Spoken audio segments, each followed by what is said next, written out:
రమేష్ అన్న, నా పత్తి పొలం చూడండి, మొలకలు సరిగా రావటం లేదు. పంట కూడా ఒకేలా పెరగలేదు. మార్కెట్లో చవకగా దొరికిందని బ్రాండ్ లేని పత్తి విత్తనం తీసుకున్నాను.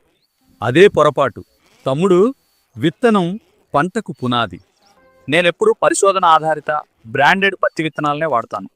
ఇవి టెస్టింగ్, ఫీల్డ్ ట్రయల్స్ తరువాతే వస్తాయి.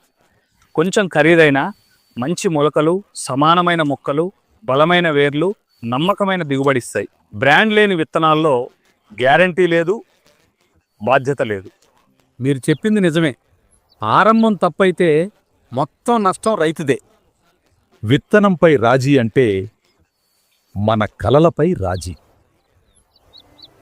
ప్రతి విజయవంతమైన పంట సరైన విత్తనంతోనే ప్రారంభమవుతుంది.